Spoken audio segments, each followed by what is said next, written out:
ጤና ይስጥልኝ. My name is Emmeline and you're watching ETA to Z on Arts TV.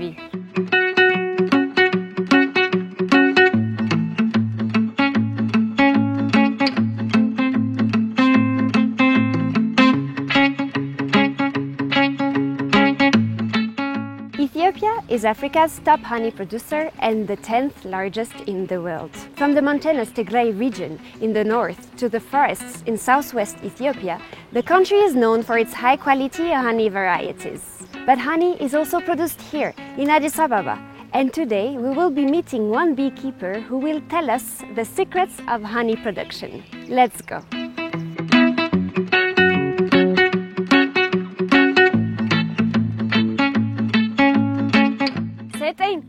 Na vake.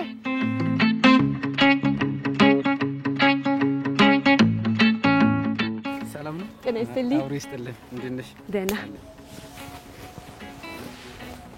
ምንድነው የሚባለው ልብሱ? ኔት። ኔት? እሺ። Why did you decide to start honey production? ገጠር I knew about this kind of work in rural areas. They make it using traditional equipment. When I came here to the city, I decided to do this using modern equipment. How many hives did you have when you started? I started with 10 hives. Now I have around 40 of them. There are some you can see here, and the others are kept in another place. Is it a full-time job or just a hobby? It's a full-time job for me. I do it at night, and during the day we build modern hives. Is it a lucrative business? It is. All you have to buy are the bees and the hives. You don't have to spend money like how you would for cattle.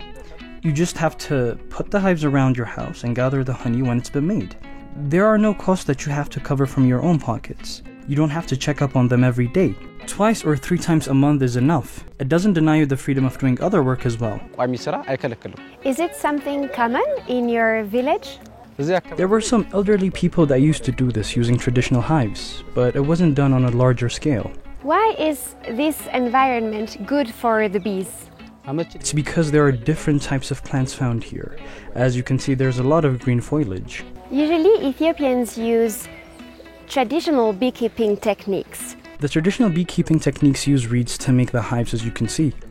When you use traditional techniques, the honey you gather will dry up a bit, so they only gather it once a year. But when you use modern hives, you can gather honey twice a year. So the modern techniques are better than the traditional techniques. Do they also climb trees? They use traps and traditional techniques. They put an empty hive on a tree branch, and once the bees start living there, they bring it down and transfer the bees from that hive to this one. We use this traditional technique to get the bees as well. We also use modern hives to trap bees. So yes, we climb the trees to place the traps. Okay. Kabad no way. It's not hard. It's not. As you can see, there are trees like these and trees like those as well nearby, so it's not hard. How many times do you climb the trees usually? It depends on the season. In Addis Ababa, bees come around the hive in May and June. Those are the 2 months we usually place the fake hives on the trees. After we place the hives on the trees, we wait 2 weeks, then bring them down. So it's not hard. How many kilos of mar do you produce per year? Since I take them to different places, I gather the honey 4 times a year. One hive on average can produce 10 to 13 kilograms of honey. If it's only in Addis Ababa, then we'll gather the honey twice a year. So we can gather 20 kilograms from one hive. Who are your customers and what do they use your honey for? They use the honey for consumption. They buy it for their relatives that live abroad. There isn't a lot of clean honey nowadays, so my customers come and see when I gather the honey. But here in Ethiopia, a lot of people use the honey to make one of the most famous traditional beverages, which is honey wine or edge.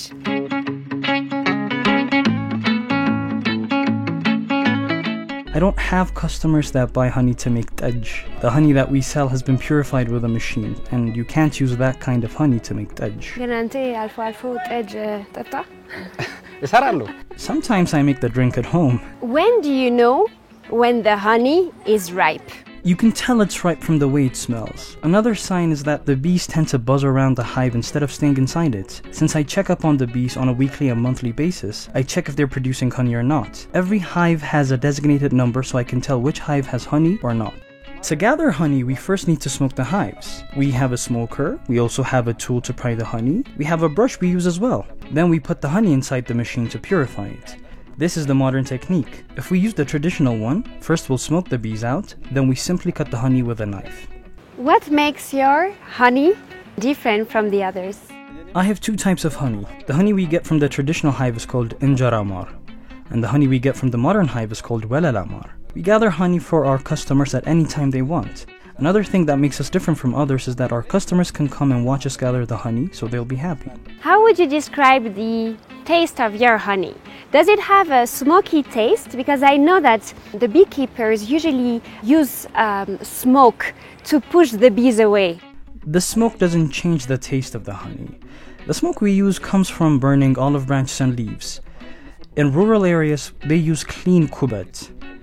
Since they use clean kubet, it won't change the taste of honey. The smoke is used on the bees and not on the honey directly. And since the honey has already been made, it's sealed. We bought a smoker from abroad. We add coal inside, and if we're going to use olive leaves or the clean kubet, we'll add those as well. Once we add them, we'll use the smoker. We can go and see some of the hives. Since it's day, we can be careful not to get stung. Come.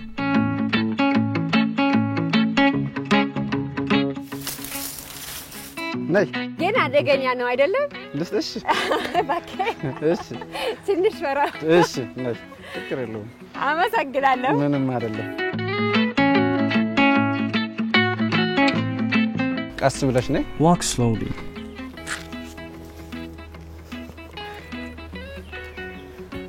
እንደምታዩቸው እነዚህ ቀፎች የተገለበጡ ናቸው። As you can see, these hives have been turned upside down. They are all traditional hives. We're replacing them with the modern ones. This is what they look like. They're not scary, right? As you can see, they just go about their way. All these hives have been turned upside down. You can come and watch from here. As you can see, these are all empty hives. ይሄ ባህላዊ አይደለም። ዘመናዊ ነው። Yes, they're modern. Modern hives are better. Because when we gather the honey, we cut it with a machine. But if they're traditional hives, we have to turn them upside down and cut them with knives. After we cut it with the machine, we can put the board for the modern hives back again. Once the boards are put back, it takes the bees about 2 to 3 months to start making honey again. And that's why you can gather twice or 3 times from a modern hive. But if it's from a traditional hive, you can only gather honey once from the same hive. As you can see, this is from a modern hive. This is where the honey is. The machine cuts the honey from this board. Once the machine cuts the honey away, these bees are on it because they're tired. Then we put the board back and the bees start working again. This is what makes modern hives better than the traditional ones. Hedge protection መሆን አንተ I don't have gloves or sleeves to protect my arm. I need thin gloves to work with the bees. The gloves in the country are made from leather, and since it's thick, you can accidentally kill the bees. Since the bees are not scary, you can touch them with your hands. ታቻለን ምንም የሚያመጡት እንትን የለም። ጨዋ ናቸው። ጨዋ ናቸው። Yes, they are. አይደለም? እና እንደዚህ ነው። በጣም አመሰግናለሁ። እሺ እኔም አመሰግናለሁ። ምንም አይደለም። ያንተ ነቦች ጨዋ ናቸው፣ አይነኩም፣ ምንም ችግር የለም። Every bee is like that. As you can see, they just go about their way. ትንሽ ፈሪቼ ነበር። አያስፈሩም። They're not that scary. You're only scared until you get used to them. አመሰግናለሁ። እሺ እኔም አመሰግናለሁ። Now, let's try some varieties of Ethiopian honey.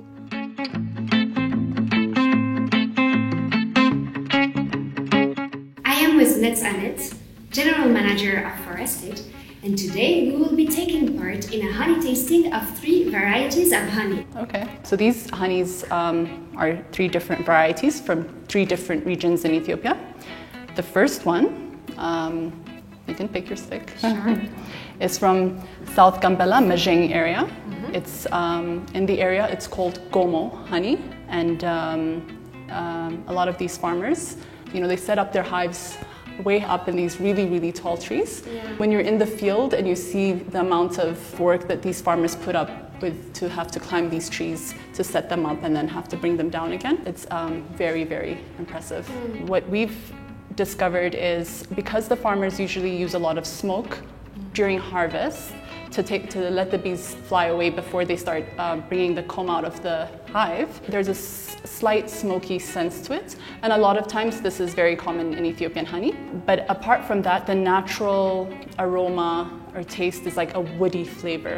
It's also one of my favorites. Okay. Yes.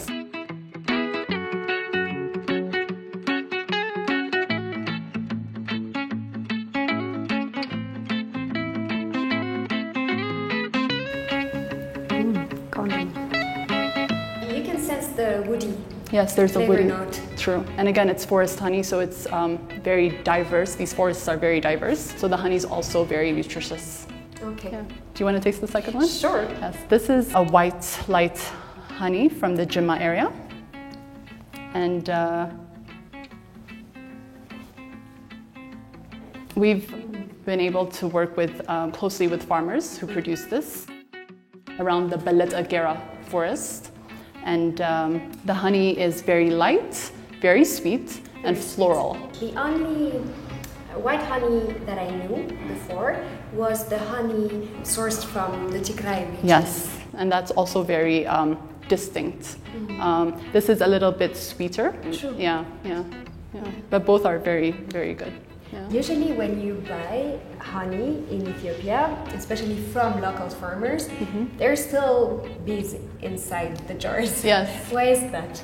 Well, it comes down to sometimes they're not given enough training, or they're in a haste to sell the honey, and so it's just filtering techniques.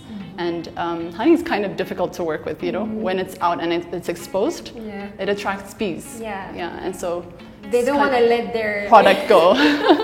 It's kind of difficult. Even when we're processing, we make sure that we don't want to kill bees, but we make sure that they don't enter the processing room so that they fly into one of the packages, and then it will just be a way of trying to say that it's not processed properly.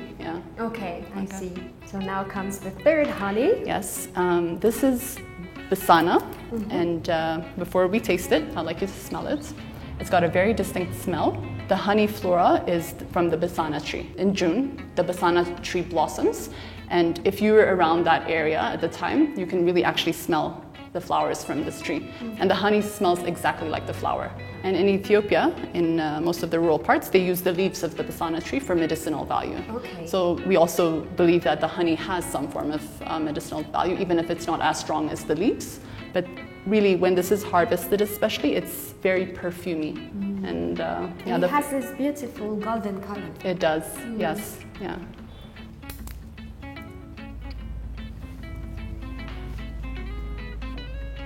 It's very thick as well. Yes. Oh wow. It's so flavorful. Yes, it is.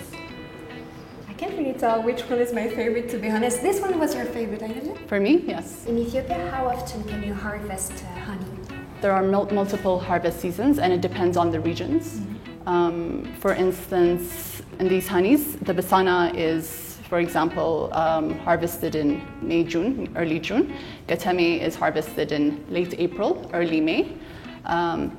Gomo honey in Majing is harvested from mid-December to March and April sometimes. It's a very extended harvest period, but what happens is there are other flowers that bloom in between, and so there's sometimes a blend, a natural blend of these honeys. And so the gomo that is produced in December would be slightly a bit different than the gomo that's produced towards the end of the harvest season. And what would you say makes Ethiopian honey unique?